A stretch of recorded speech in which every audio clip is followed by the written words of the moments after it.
C'est l'heure de politique en partenariat avec Slate.fr et son cofondateur et ancien directeur du Monde, Jean-Marie Colombani. Bonsoir à vous. Bonsoir Roselyne. Alors que l'hypothèse d'une majorité absolue pour le Rassemblement national semble s'éloigner dans le brouillard politique français, c'est désormais un scénario virtuel qui prend une forme plutôt baroque. À 3 jours du scrutin, Emmanuel Macron se prend à rêver d'une coalition qui irait des républicains aux socialistes, aux écologistes et aux communistes. La France insoumise, elle, serait sortie du casting. Comment un tel attelage peut-il tenir? Mystère et boule de gomme, rien ne les réunit excepté le front du refus des deux extrêmes que le chef de l'État n'a cessé de renvoyer dos à dos. Mais quand les circonstances sont telles, tout s'imagine, en tout cas dans la tête du président. Cette dissolution n'a pas seulement servi à clarifier, mais plutôt à faire éclater l'échiquier politique. La droite a encore une fois explosé en un schisme entre la droite canal historique et ceux qui se mettent dans la roue du RN. Les insoumis se divisent pour placardiser Mélenchon. L'ex-majorité ne joue pas la même partition pour mettre en musique sa stratégie entre le Nini et le Front républicain. C'est le grand divorce. Comment recoller les morceaux d'une France divisée et traumatisée? On en parle avec nos invités.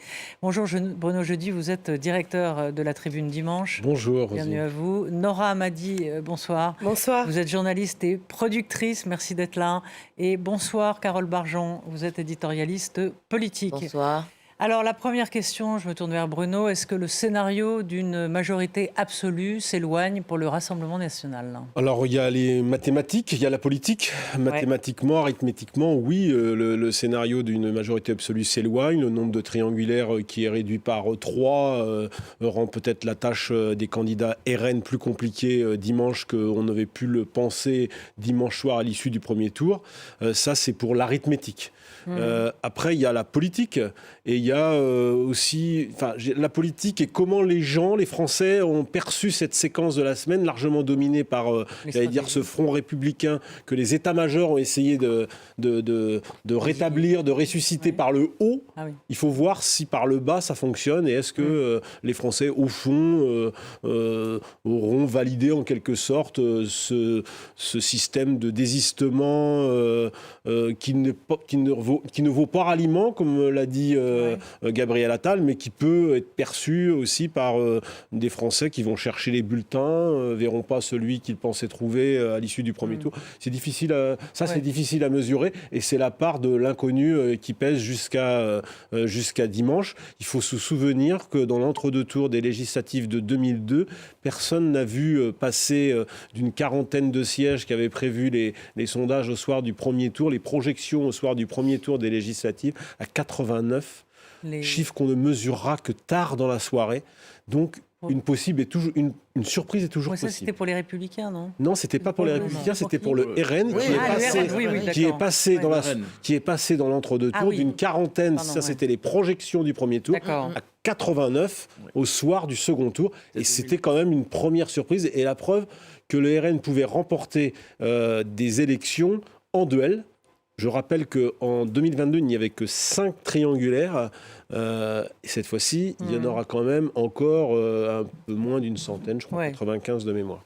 Ce qui va être compliqué pour les électeurs, c'est un duel Rassemblement national, la France, le nouveau Front populaire. Bien sûr, mais juste d'un mot pour revenir sur ce que vient de dire Bruno.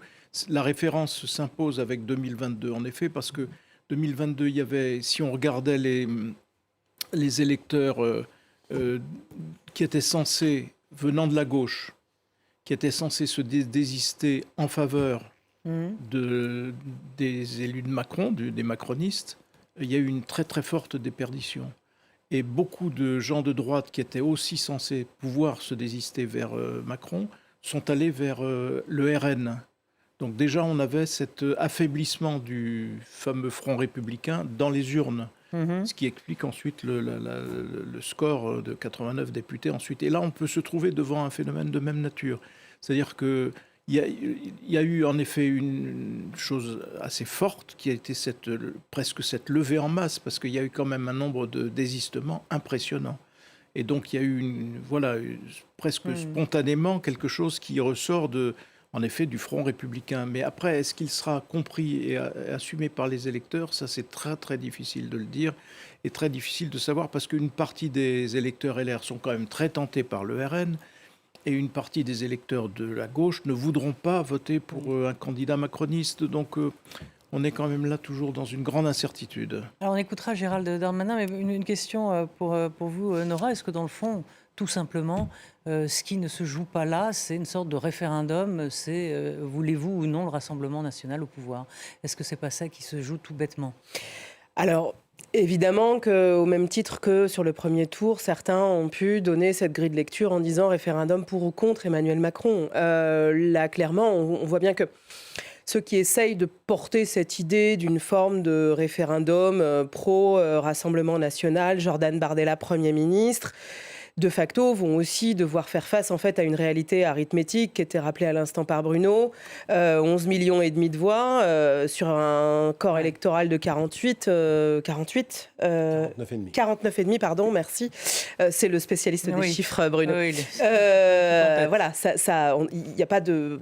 Il n'y a pas d'idée de référendum possible, c'est-à-dire que cette tripartition qui nous conduit aujourd'hui à avoir finalement une forme de fragmentation qui nous rapproche de certains de nos voisins qui ont un fonctionnement à la proportionnelle, est d'une part inédit et d'autre part dit bien de peut-être l'impasse institutionnelle dans laquelle on risque de se retrouver.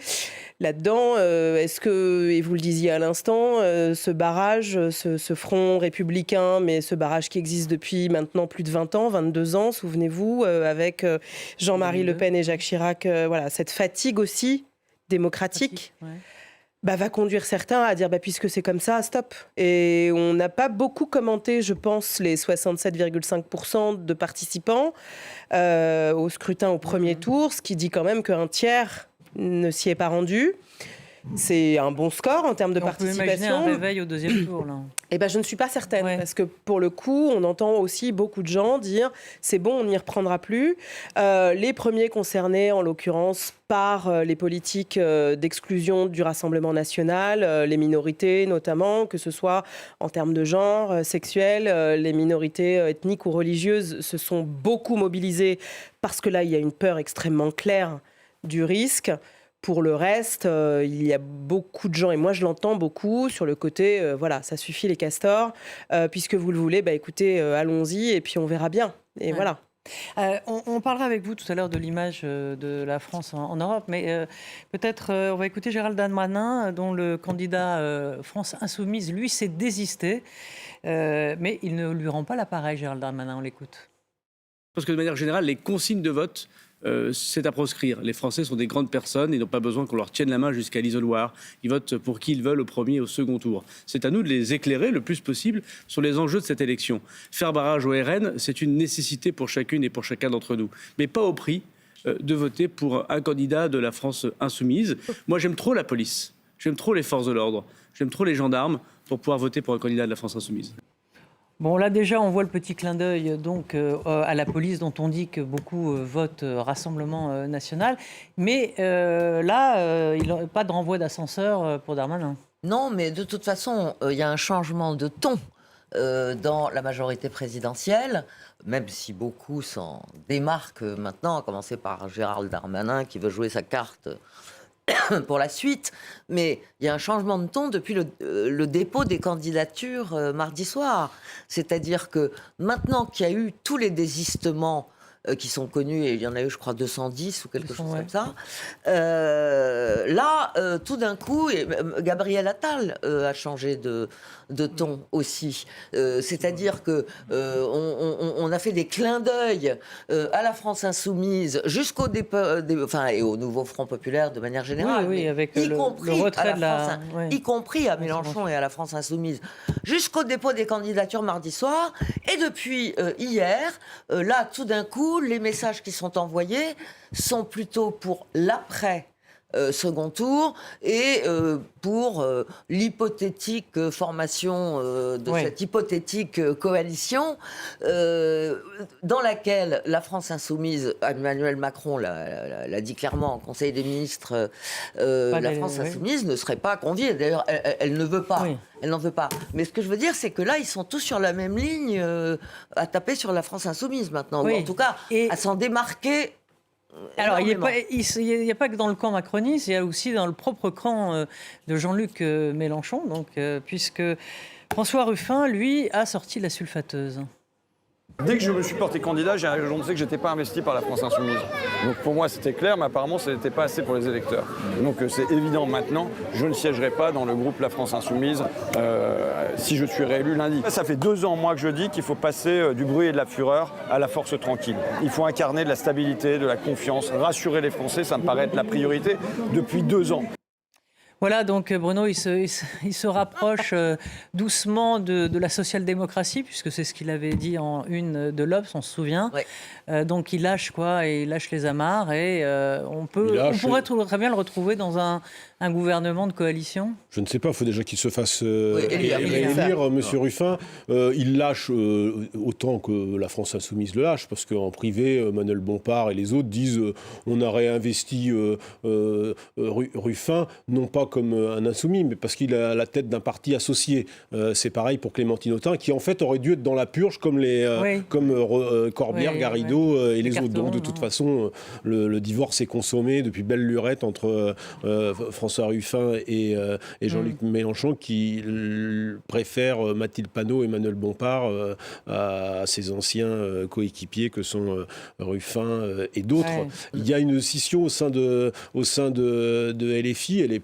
C'est pas non plus en nombre, c'est pas très très important, mais ça dit beaucoup de ce qui s'installe à l'intérieur de la France Insoumise, c'est-à-dire Raquel Garrido parle de la ligne sectaire Mélenchon à l'intérieur des Insoumis. Donc là, ils n'ont pas attendu le deuxième tour, hein. Ils y vont franco. Ça aura quand même des incidences après le second tour, puisque ce qui va se passer, c'est que les Insoumis sont sans doute moins nombreux que ce que tout le monde imagine aujourd'hui. Et à mon avis, ils peuvent tomber sous les 70, voire 65 députés. Ils étaient beaucoup plus nombreux dans l'Assemblée sortante.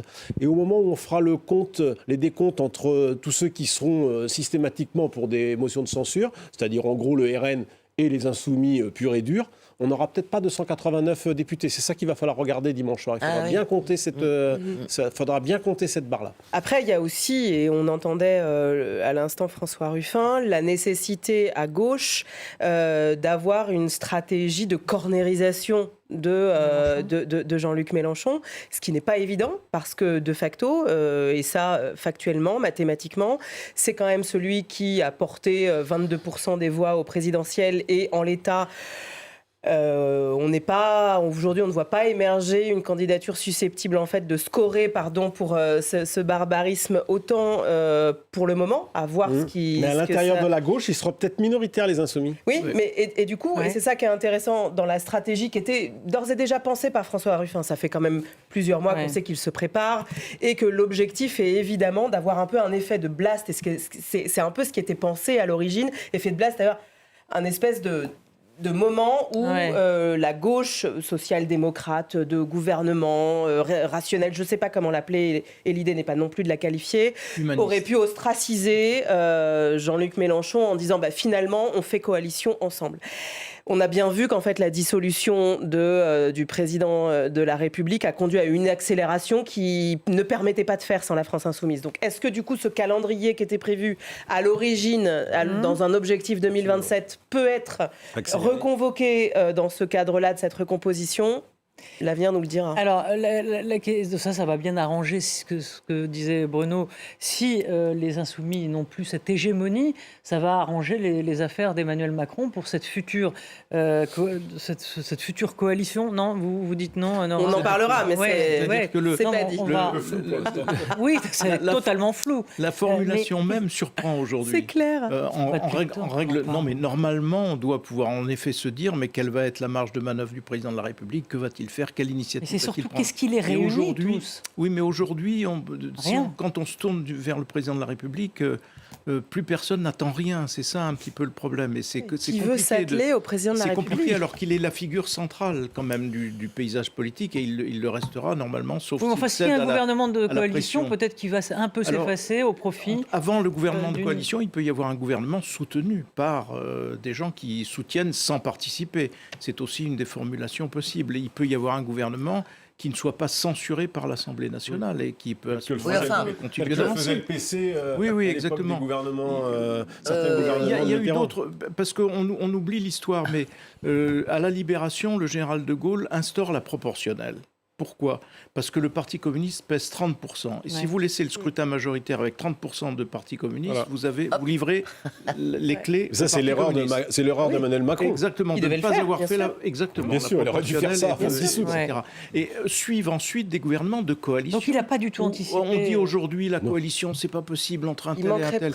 Mais en fait, si on regarde de près, qu'est-ce qui sépare un Glucksmann d'un Gabriel Attal, par exemple, sur les questions essentielles, pas sur les questions de gestion de la politique économique. Déjà. Oui, l'assurance chômage, les mais retraites. c'est pas l'important aujourd'hui. L'important Même en aujourd'hui, termes de valeur, Jean-Marie Colombani. l'important aujourd'hui, c'est la place de la France, l'Union européenne, son destin, c'est le sort de la guerre. C'est le sort de ce qui se passe à Gaza et au Proche-Orient. C'est ça la hiérarchie la là, plus ils sont importante. d'accord. Et là-dessus, là, ils ils peuvent seront trouver d'accord. un terrain d'entente. Ils sont même d'accord avec Emmanuel Macron là-dessus. Et c'est d'ailleurs, et dans le front républicain, il y a aussi la récusation, parce que, in fine, qu'est-ce qu'on a vu pendant cette campagne ? On a vu ressurgir le vrai visage du Rassemblement national. Et le vrai visage du Rassemblement national, c'est recréer des catégories de Français, c'est-à-dire recliver entre Français avec l'histoire des binationaux. Bon, ça, c'est évidemment l'abus de témoin qui nous ramène directement à la période de Vichy. On dit, on les a jamais essayés. Si on les a essayés, il y a 80 ans. Et il y a 80 ans, l'abus de témoin, c'était ça, c'était faire des catégories de Français différents. La deuxième chose, c'est aussi le respect de l'état de droit. Or, le respect de l'état de droit n'est pas assuré avec le Rassemblement national. Sur le respect de l'état de droit, il y a des gens très opposés, mais qui seront d'accord là-dessus. Et sur les questions internationales, vous aurez beaucoup de gens qui seront d'accord. Donc, vous dites c'est possible, Jean-Marie. Je pense que c'est possible, quitte à ce que ce soit un gouvernement d'un an, parce que dans un an, on peut redissoudre, etc. Mais il ne faut pas. Et dans le passé, il y a eu des coalitions qui mêlaient communistes, démocrates, chrétiens, ça tenait pas longtemps, mais en même temps, ça permettait de passer des caps difficiles. Oui, mais là, la différence, c'est qu'on aura quand même un président qui est d'ores et déjà extrêmement affaibli.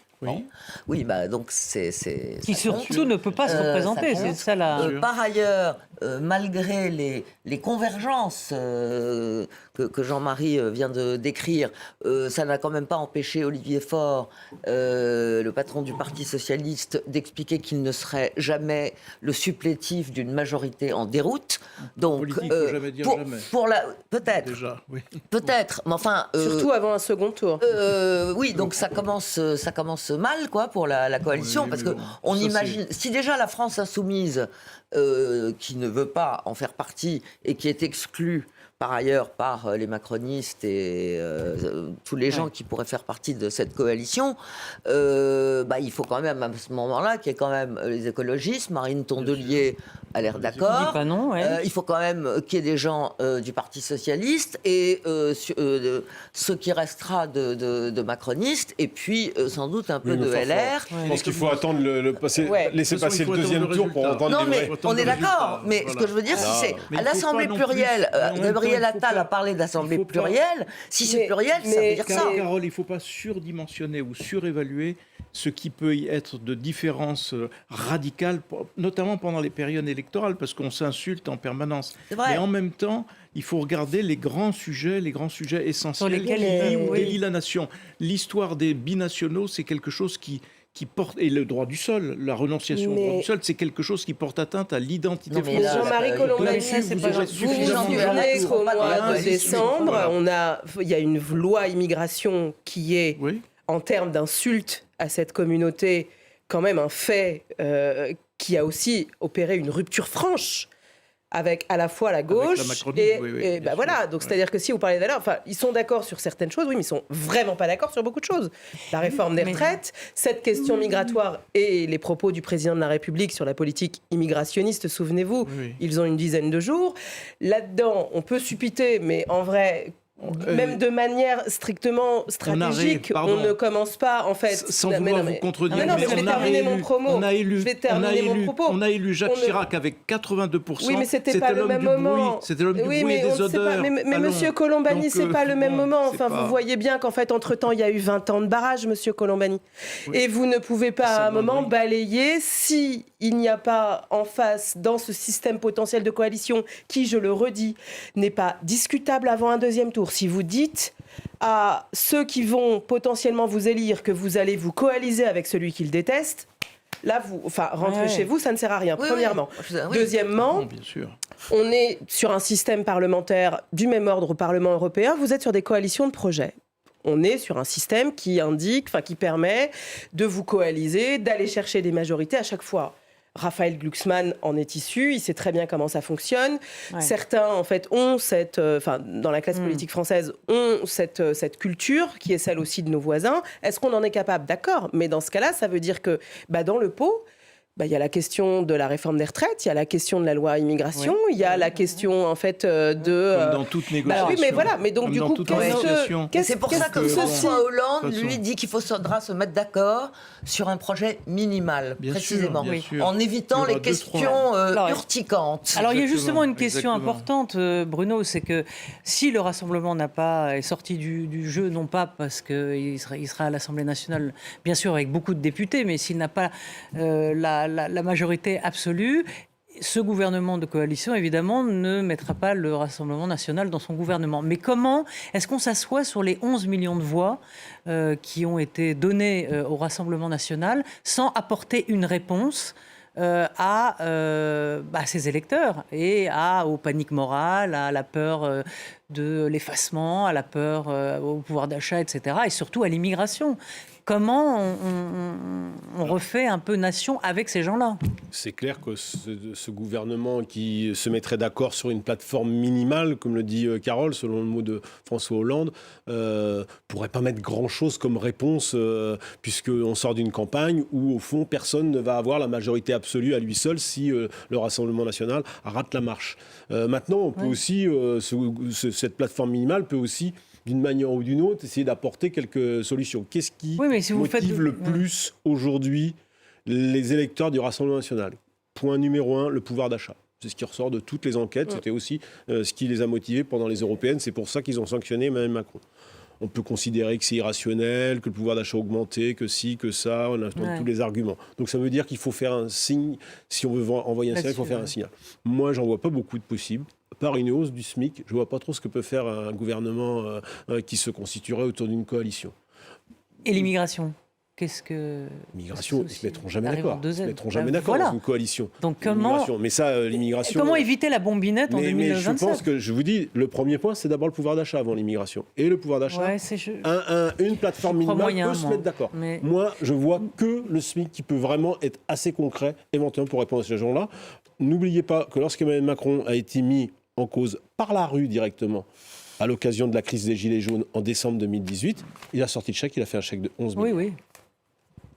C'est ce qu'il a fait. Donc, on verra. Ce qui n'a pas permis d'ailleurs de faire redescendre les colères. Non, mais ça a quand même calmé le jeu pendant une bonne année parce que derrière, il a réussi à faire jeu égal avec le Rassemblement national aux européennes. Et il s'est fait réélire. Comment on répond aux 11 millions de voix du RN Moi, avec une coalition un peu de bric et de broc, parce que c'est quand même de ça qu'il s'agira, ou qu'il pourrait s'agir, je ne vois pas comment on répond à cette question-là, parce que Bruno a raison de rappeler qu'aujourd'hui, c'est le pouvoir d'achat qui est en numéro 1 des préoccupations et de très loin des électeurs qui se tournent vers le Rassemblement national, mais l'immigration est quand même... Troisième. Oui, mais ça dépend des périodes. Peut-être. Troisième sur toute la campagne, sur toute la campagne européenne et laissez-moi juste finir. Je veux dire qu'aujourd'hui, c'est en préoccupation numéro 3, mais depuis 30 ou 40 ans, c'est-à-dire en fait, depuis c'était le pas Front le National pouvoir d'achat progresse, c'est de toute façon souvent dans les alors c'est numéro 5 ou numéro 4 ou voilà, mais enfin c'est toujours ça fait toujours partie des préoccupations. Non mais le RN n'est pas né sur l'idée du pouvoir d'achat. Je dis pas ça, mais je dis simplement que le RN a prospéré dans sa récemment sur la période contemporaine sur des questions. On peut considérer que c'est n'importe quoi ce qu'elle raconte. Rentrons pas dans le détail, mais c'est quand même aujourd'hui, Marine Le Pen, elle a fait la différence face à Éric Zemmour en portant un programme sur le pouvoir d'achat, en ayant une réponse sociale. Alors on peut dire que c'est pas... C'est vrai. C'était Le Pen père qui disait 3 millions de chômeurs, 3 millions d'immigrés. C'est-à-dire comment lier la question sociale à la question migratoire en disant on vient vous prendre les impôts pour les moins de 30 ans.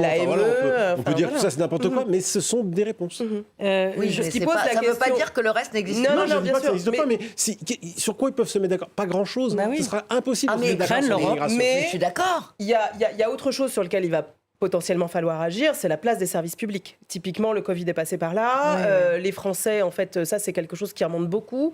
Le déficit de services publics, les questions de santé, en fait. Mais oui, mais ça coûte entendre, cher. par exemple, en fait, je ne crois plus à la politique. Je ne crois plus en l'État parce que l'État ne peut rien. Oui. C'est vraiment la phrase de Jospin en 2001 qui disait l'État ne peut rien. pas tout.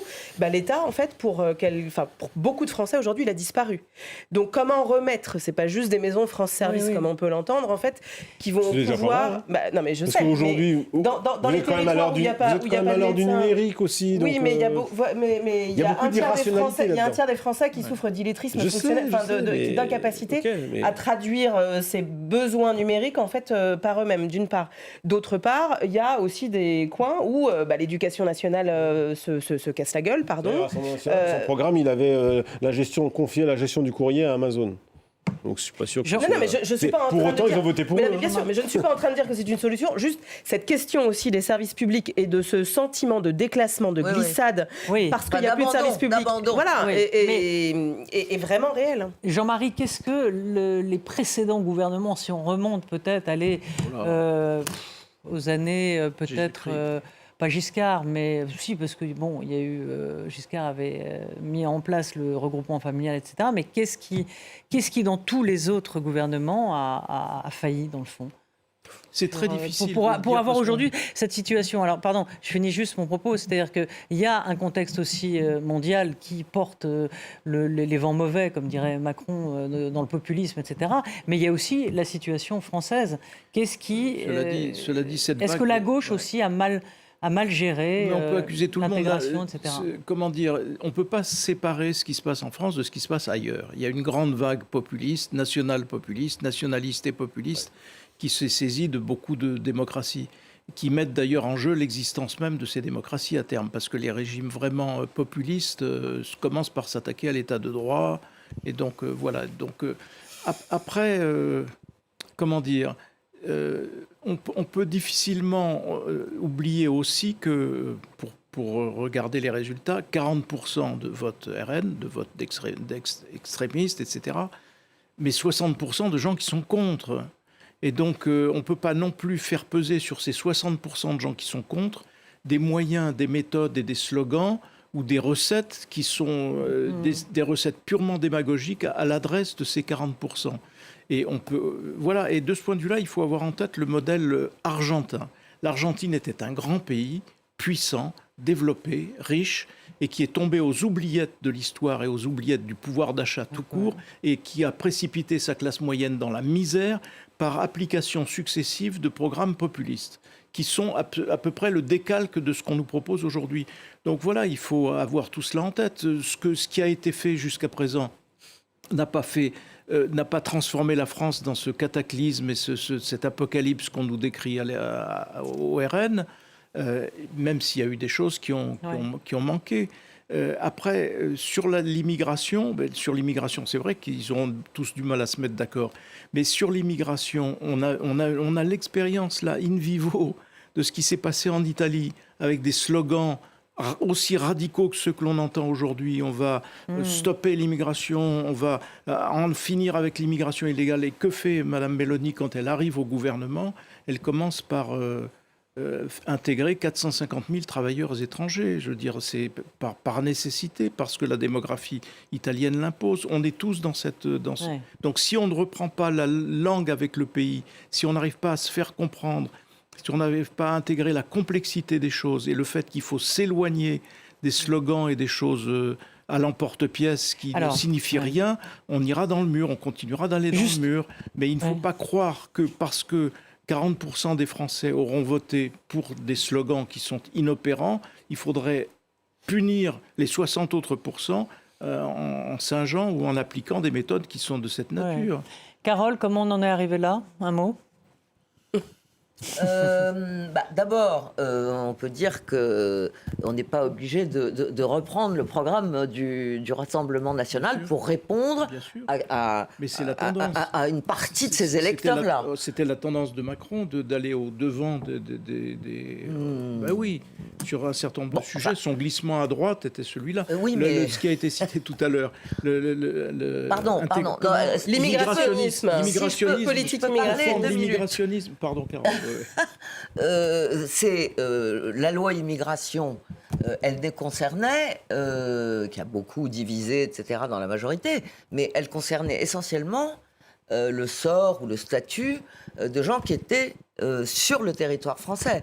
Elle ne parlait pas vraiment de maîtrise des flux migratoires. Il y avait pas. Non, parce que c'était le pacte asile-immigration qui était par ailleurs ça, en c'était négociation en négociation du côté européen en en même Europe. temps. Mais la loi immigration, elle visait surtout, au fond, à essayer de réduire ce que la droite appelle les appels d'air et à simplifier les procédures de demande d'asile et des choses comme ça. Bon.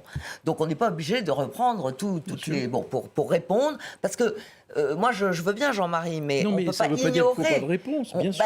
Oui, Bien sûr, il y a des sujets c'est sur un peu lesquels ce il faut que répondre. vous aviez tendance à dire.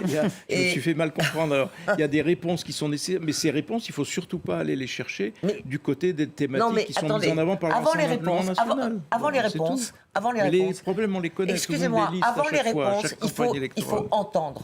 Ouais. Il faut entendre. C'est- Et je suis désolée, mais ça fait quand même maintenant 40 ans que le Front National monte régulièrement. Et là, voilà où on en est aujourd'hui.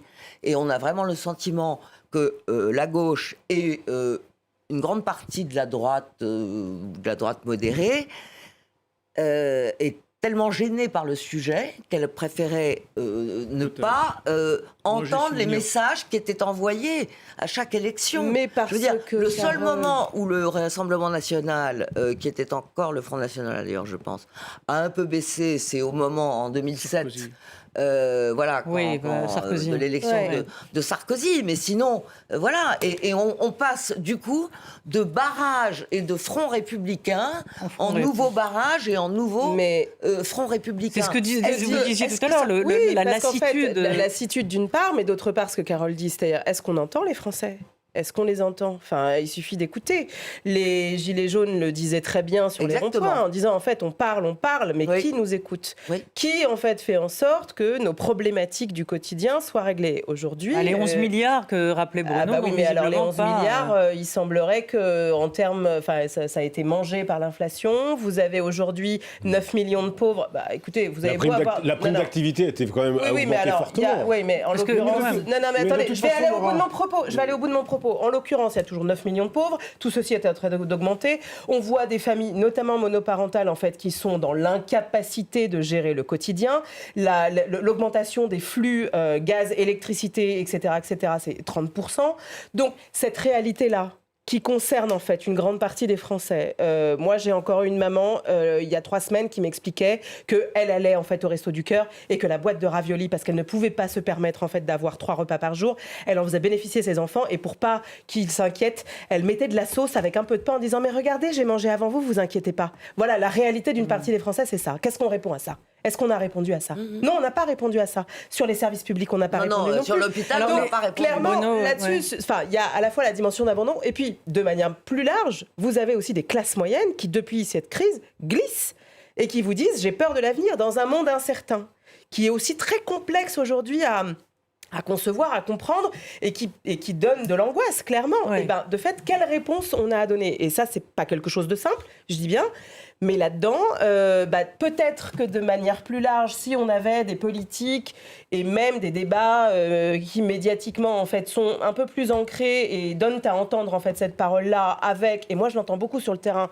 quelque chose qui ne soit pas une forme de déconnexion de ceux qui portent la Ouais. parole politique et qui sont finalement très éloignés de cette réalité, et ben peut-être qu'on n'en serait pas là. Bruno, vous aviez l'air de dire que quand même, Non, mais il y a eu Mais moi, je pense que, des primes. Non, mais ça ne change rien. on au veut toujours résultat, le au fameux résultat. pognon Il y a de quand même dingue. eu, pendant toute cette période, de manière peut-être pas suffisante, mais il y a quand même eu des périodes où le pouvoir a vraiment sorti le chéquier, enfin, qu'on le veuille ou non. Oui, Après oui, les ça, Gilets c'est vrai. jaunes, Oui, c'est 11 vrai. milliards, c'était énorme. Les chèques Pendant la énergie, crise inflationniste, la France a probablement été l'un des rares pays à avoir une politique qui a été critiquée d'ailleurs. Les mêmes qui la critiquent sont aujourd'hui ceux qui disent qu'ils n'en ont pas fait assez, c'est-à-dire la politique des boucliers énergétiques, des chèques... Elle était très importante. Il n'y a pas l'équivalent en Europe. Non, Il n'y a pas eu personne un ne autre fait ça. pays en Europe qui a fait Et autant. puis le vrai. sauvetage des salariés, C'est vrai. des entreprises, Pendant le Covid. du Comme ça. pays, pendant le Covid avec le Ouais, confinement, on a oublié c'est un peu, considérable, hein. c'est Mais colossal. je- personne ne dit le contraire. Ça a d'ailleurs Oui, on est d'accord, provoqué mais- l'explosion de la dette. Oui. Donc voilà, c'est Et ça. aujourd'hui, les Mais- mêmes, mais les je mêmes veux dire, reproches c'est- qu'on leur fait Fallait-il exploser la dette. je veux dire, c'est- aussi largement distribuer Ah oui, mais au même... non. Mais non, mais voilà, mais on va pas... Voilà, non. Ah bah oui, mais là- Non, ça c'est... Vous voulez dire mieux ciblé? Non, mieux ciblé. Oui, mais à ce moment-là- Souvenez-vous mais à des ce moment-là, il y a pas de problématiques qu'on différence. avait eues avec le En même temps. CICE vrai. qui était porté par François Hollande notamment et son gouvernement. Ça, c'est autre chose, 200 Nora. milliards sans Mais ça, véritable c'est pour les chefs conditionnalité. d'entreprise, c'est Oui, autre mais chose. voilà. Mais en Mais fait, il y a à un eu moment, une cette politique- question de il y a eu une politique- conditionnalité, Il y a eu une elle se politique. pose aussi. Mais l'échec énergétique, il y avait des conditionnalités. Ça, c'est incontestable. La prime d'activité au moment des Gilets jaunes, elle ne concerne pas tout le monde. Oui. Donc, il y a eu ça. Mais c'est comme ça. Enfin, voilà. Et à chaque fois, c'est oublié.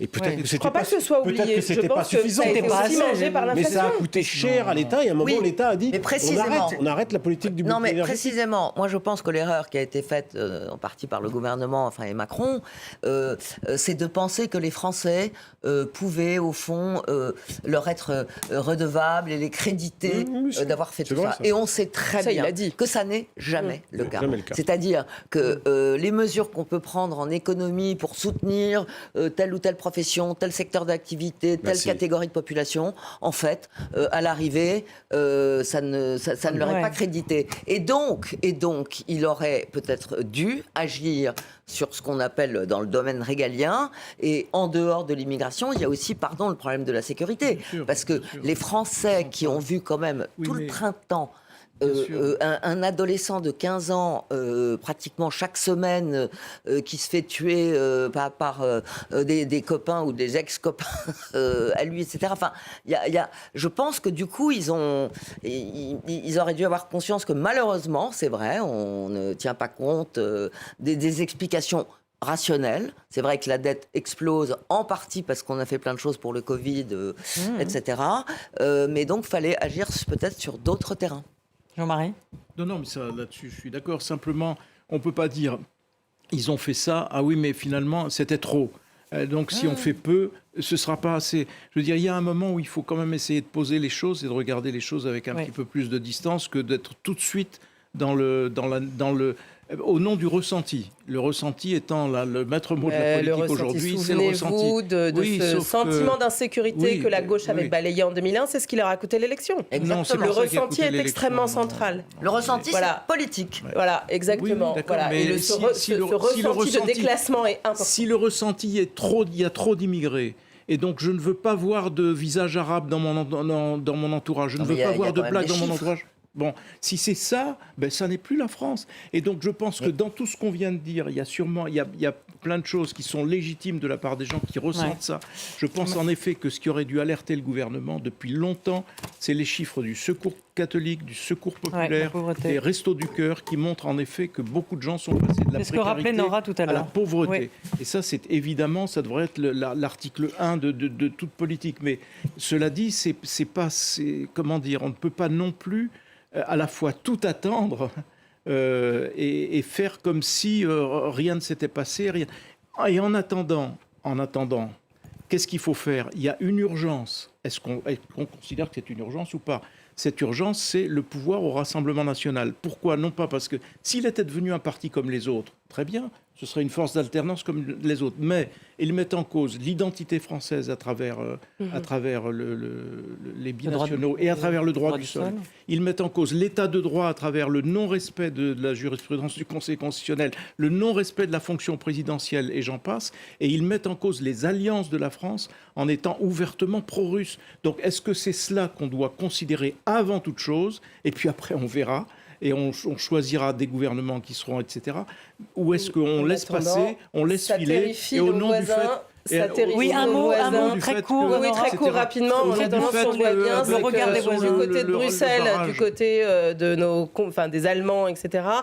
Tout le monde regarde tout ça en chien de faïence en se disant pourvu que. Et Emmanuel Macron est aujourd'hui considéré un peu à l'image de David Cameron au moment où celui-ci a Exactement. déclenché le Comme un référendum pompier sur le pyromane. Brexit. Non, mais Et c'est absolument terrifiant en fait de voir à quel point le parallèle l'image de la France et d'Emmanuel Macron s'est le parallèle écroulée en avec l'espace de parallèle avec quelques David semaines. Cameron est Ce qui est un pertinent, paradoxe au parce moment qu'avec où, beaucoup de les travaillistes désinvolture, s'apprêtent à- il est allé vers le Brexit. reprendre le pouvoir. Oui, mais il a fallu quand même quelques solides 8 ans. années d'expérience 8 ans et de pour comprendre catastrophe que du le Brexit était une pour comprendre catastrophe. qu'il fallait ensuite Et ça va quand même se se terminer terminer par une sacrée valise. Ça Ouais. donne l'espoir à la Merci. gauche Et qui de s'est gouvernement et à fini la par un gauche pont social-démocrate. aérien d'immigrés qu'il a fallu envoyer en Grande-Bretagne pour tenir l'économie. Voilà.